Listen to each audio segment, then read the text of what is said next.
Students, इस video में हम ईयर 15-16 के हिसाब से जो कैपिटल गेन में चेंजेस हैं उनको स्टडी करेंगे। तो जो सबसे पहला चेंज है वो ये है कि जो हमारा कॉस्ट इन्फ्लेशन इंडेक्स यूज होगा इस फाइनेंशियल ईयर 14-15 यानी असेसमेंट ईयर 15-16 के लिए, दैट इज 1024। इस बात को इलस्ट्रेट करने के लिए मैंने एक सिंपल सा क्वेश्चन बनाया है। सपोज क्वेश्चन कहता है एक हाउस प्रॉपर्टी आपने करंट ईयर में बेची 80 लाख में, जो आपने कभी ली थी 5 लाख में, बहुत पहले 1980 में। तो ऐसे में आपको मालूम ही है कि हम 1481 की वैल्यू को लेकर इंडेक्स करते हैं। तो अब ये वाला क्वेश्चन अगर सॉल्व करना हो तो हमें सेल प्राइस, या इसको टेक्निकल लैंग्वेज में बोले तो फुल वैल्यू ऑफ कंसिडरेशन,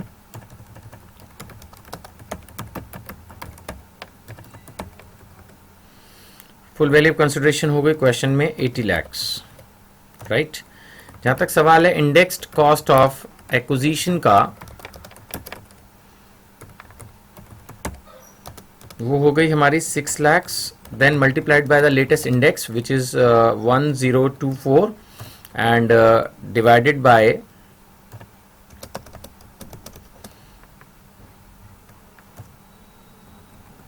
इसका बेस इंडेक्स आ जाएगा हमारा 100। तो अगर मैं इसको कैलकुलेटर पे सॉल्व करता हूँ, 6 lakh into 1024 divided by 100, it is coming to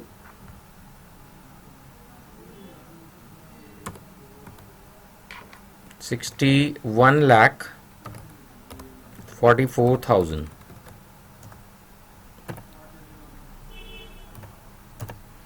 ठीक है, तो that means my long term capital gain is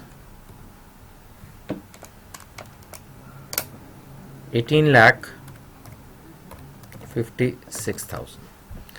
बच्चों वाला क्वेश्चन है लेकिन फिर भी मैंने एक करके दिखा दिया। मींस नाउ अब जो लॉन्ग टर्म कैपिटल गेन की जो कैलकुलेशन होगी उसमें आपको जो इंडेक्स है, cost inflation index for the latest year, वो 1024 लेके सॉल्व करना है। तो ये एक माइनर सा चेंज है। अच्छा, इसके अलावा इस साल एक नया चेंज ये आया है कि आपने लास्ट ईयर पढ़ा होगा बहुत सारी ऐसी फाइनेंशियल एसेट्स थी like shares, bonds, government securities वगैरह, जिसमें 12 महीने तक शॉर्ट टर्म मानते थे, 12 महीने के बाद लॉन्ग टर्म। अब इस लिस्ट में एक चेंज आया है। चेंज ये आया है कि equity shares and preference share अब सिर्फ लिस्टेड होंगे तो 12 महीने हैं, नहीं तो 36 महीने कर दिया उसको। इसी तरह से जो म्यूचुअल फंड्स की यूनिट्स हैं उसमें भी पहले क्या था कि चाहे वो लिस्टेड हो या ना हो, लेकिन अब इन्होंने क्या कर दिया, लिस्टेड का तो खैर अभी भी कोई चेंज नहीं है, लेकिन ये है कि अब इसको दो हिस्सों में डिवाइड कर दिया। एक equity oriented mutual fund units और एक date oriented mutual fund units. तो जो 12 महीने का पीरियड अब लेटेस्ट प्रोविजंस आया है उसके हिसाब से सिर्फ equity oriented mutual fund units पर अवेलेबल है। ठीक है, सो एक बार आप इस लिस्ट को ध्यान से देख लीजिए। सबसे पहले यानी मैं अब क्या पढ़ा रहा हूं, मैं पढ़ा रहा हूं कि अब कौन कौन सी ऐसी एसेट्स हैं जो कि लॉन्ग टर्म एसेट्स बन जाएंगी आफ्टर 12 मंथ्स। ठीक है, 12 महीने के बाद कौन सी एसेट्स लॉन्ग टर्म मानी जाएंगी, that is the point to be discussed here. सबसे पहले है listed equity share, listed preference share. ये चेंज है, लास्ट ईयर तक यहां सिर्फ इक्विटी शेयर प्रेफरेंस शेयर लिखा था, अब ये लिस्टेड वर्ड ऐड हो गया। जहां तक सवाल है listed debenture, listed bonds, listed government securities, zero coupon bonds, इसमें कोई चेंज नहीं है। देन पहले यूनिट्स ऑफ म्यूचुअल फंड होता था, अब इसको कर दिया इन्होंने units of equity oriented mutual fund. यानी ये 12 महीने वाली लिस्ट में से डेट ओरिएंटेड म्यूचुअल फंड, यानी वो म्यूचुअल फंड जो मेनली पैसा डिबेंचर्स में, बॉन्ड्स में, सेफ सिक्योरिटीज में लगाते हैं, उनको इसमें से हटा दिया। यूनिट्स ऑफ यूटीआई ये एज इट इज। ठीक है जी, चलिए आगे बढ़ेंगे। अब इसका मतलब ये हो गया कि मैंने से ये कंक्लूड करके नीचे बना लिया लिस्ट। ये वो असेट्स हो गई अब जो 36 मंथ्स के बाद लॉन्ग टर्म बनेंगी। तो इसमें नई एंट्री आ गई है, units of date oriented mutual fund, this is a new entry. और अनलिस्टेड शेयर, जैसे पहले ये भी नहीं था, एक तरह से शेयर सारे उसी में 12 महीने वाली लिस्ट में चले जाते थे, ये बाकी सारा पुराना ही है। Unlisted debentures, unlisted bonds, unlisted government securities, land, building, jewellery, इनमें कोई चेंज नहीं है। अब इंपॉर्टेंट बात यहाँ पर एक समझने की और भी है, वो ये कि ये जो प्रोविजन आए हैं, आपको पता ही है कि अरुण जेटली सर की गवर्नमेंट जो है वो लेट बनी, क्योंकि इलेक्शंस लेट हुए, मतलब लेट क्या, जो भी टाइम था उनका। तो अब ये जो प्रोविजंस हैं, ये जो मैंने भी आपको बताया, ये 11 जुलाई ऑनवर्ड्स एप्लीकेबल है। इसका मतलब जो 10 जुलाई तक ट्रांजैक्शंस ऑलरेडी हो गई थी गवर्नमेंट के बजट प्रोविजंस एप्लीकेबिलिटी से पहले, उनके अंदर अभी भी वही 12 महीने का पीरियड चलता रहेगा। तो जो डेट ओरिएंटेड म्यूचुअल फंड्स हैं और नॉन लिस्टेड शेयर हैं, अगर आपको क्वेश्चन में उनकी ट्रांसफर की डेट 10 जुलाई या उससे पहले की दी हो, यानी कि 1 अप्रैल 2014 से लेके 10 जुलाई 2014, अगर इस पीरियड की है तो वही पुराने प्रोविजंस 12 महीने के हिसाब से ही आप इनको सॉल्व करेंगे। ठीक है, तो एक बार मैं फिर से घुमा लाता हूं आपको। मेनली ध्यान रखने वाली बात यह है कि इन 7 आइटम्स पे आपको ध्यान रखना है, जो मैंने हाईलाइट किए हैं, ये अब 12 महीने तक शॉर्ट टर्म मानी जाएंगी, 12 महीने के बाद लॉन्ग टर्म। मैं फिर से रिपीट कर रहा हूं इसकी लिस्ट को। इसमें है listed equity share, listed preference share, listed debentures, listed bonds, listed government securities, और इसके अलावा वेदर लिस्टेड और नॉट में zero coupon bonds, equity oriented mutual funds and units of UTI. ये सारा 12 महीने के हिसाब से है। नेक्स्ट, जो स्टूडेंट लास्ट ईयर तक टैक्स कैलकुलेशन जानते हैं उनको पता है कि कुछ ऐसी सिक्योरिटीज हैं जिनमें दो बेनिफिट रहते हैं। या तो आप इंडेक्सेशन ले लो और 20% टैक्स दे दो, या आप इंडेक्सेशन छोड़ दो और 10% टैक्स ले लो। इस तरह से जो है इसके अंदर रहता है।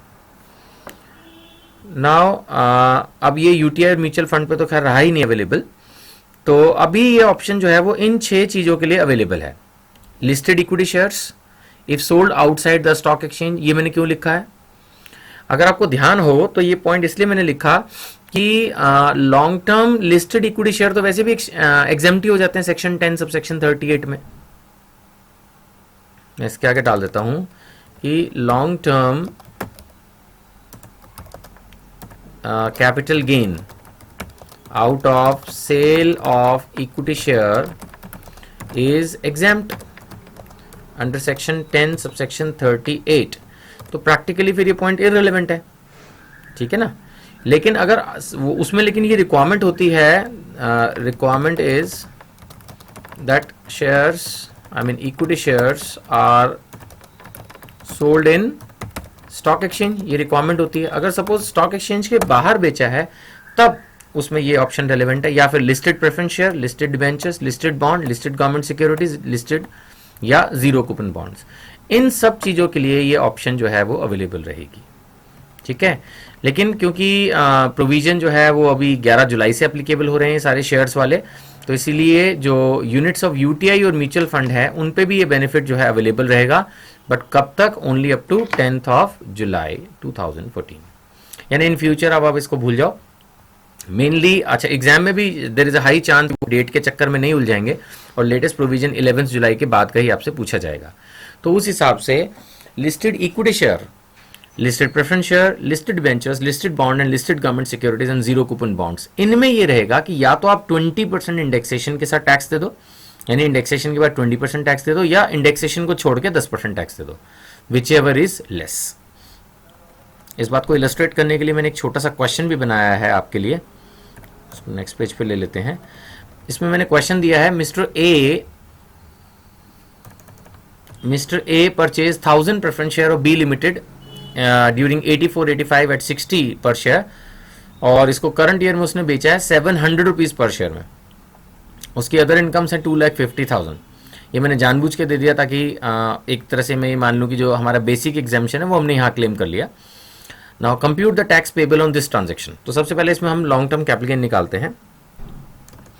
तो my full value of consideration on sale of shares हो गई, 1000 शेयर हैं मेरे, और ये बिके हैं 700 पर शेयर पे, तो 1700 में हमने बेचे, it is coming to 7 lakhs।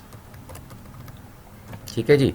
इसकी जहाँ तक इंडेक्स्ड कॉस्ट ऑफ एक्विजिशन का सवाल है, इसमें हम ले लेंगे 1000 शेयर हमने लिए थे 60 रुपये के, ठीक है। इसको हम मल्टीप्लाई करेंगे लेटेस्ट इंडेक्स से 1024, और डिवाइड करेंगे, अगर आप देखेंगे अपनी बुक्स में तो 84-85 का जो इंडेक्स है वो है 125। तो इसके हिसाब से मेरा जो इंडेक्स्ड कॉस्ट आ रही है इसकी 60,000 into 1024 divided by 125, it is coming to 491,520। ठीक है। So this is my long term capital gain. My long term capital gain is 2,08,480. अब जो हमारा टैक्स पेएबल है इस ट्रांजैक्शन पे, जैसे मैंने आपको कहा, वो होगा lower of the two. Lower of the two का क्या हुआ? ऑप्शन नंबर 1 क्या है? I should write in the exam also option 1 कि जो हमारा लॉन्ग टर्म कैपिटल गेन आया है 2,08,480, एक तो मैं इसका ले लूँ 20%, ठीक है जी, इसका 20% आ गया 41,696, ठीक है। और मेरे पास ऑप्शन 2 क्या है? ऑप्शन 2 आ रही है मेरे पास कि मैं इंडेक्सेशन ना लूं और सीधा सीधा दे दूं। तो मेरा जो 7 लाख रुपए जो है इसका सेल कंसिडरेशन है, और अगर इंडेक्सेशन ना लूं तो इसकी कॉस्ट आ रही है 60,000। तो उसके हिसाब से 7 lakh minus 60,000, my answer is 6,40,000, और इस पे मुझे 10% टैक्स देना है विच इज़ कमिंग टू 64,000। अपने को लेना है lower of the two, right, अपने को लेना है लोअर द टू। तो यानी कि इंडेक्सेशन लेके या तो 20% टैक्स दे दो या बिना इंडेक्स के 10%। तो हम देख पा रहे हैं कि इस पर्टिकुलर क्वेश्चन में इंडेक्सेशन लेने में फायदा है और 20% टैक्स देके भी फायदा पड़ रहा है, because it is coming to 41,696। So tax payable on this transaction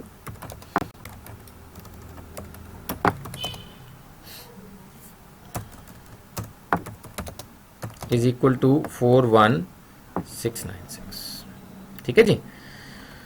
that's all. बाकी इससे नेक्स्ट वीडियो में हम आपको और बताएंगे अमेंडमेंट्स क्या आई हैं कैपिटल गेन में। तो ये कोई खास बड़ी बात नहीं है, लेकिन फिर भी एक ध्यान रखने वाली बात ये है कि अब जो ये बेनिफिट है ये इन 6 आइटम्स की जो लिस्ट है इन पर ही बेनिफिट ये वाला अवेलेबल है, जो मैंने बताया कि भाई 20% टैक्स दे दो, इंडेक्सेशन बेनिफिट ले लो, या इंडेक्सेशन का बेनिफिट छोड़ दो, 10% टैक्स दे दो।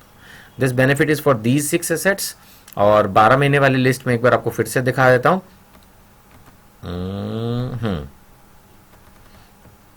ये है आपकी 12 महीने वाली लिस्ट। इसको भी ध्यान रखिएगा कि अब लेटेस्ट प्रोविजंस असेसमेंट ईयर 15-16 के हिसाब से 12 महीने का जो कंसेप्ट है वो इन 7 आइटम्स पर अवेलेबल है। Listed equity share, listed preference share, listed debentures, listed bond, listed government securities, zero coupon bonds, equity oriented mutual funds and units of UTI. I hope it is all clear. और फिर भी doubt हो तो numbers मेरे पास, sorry आपके पास, हाँ मेरे पास भी आपके नंबर हैं और आपके पास भी मेरे नंबर्स हैं, तो we can be in touch, no problem. Thank you.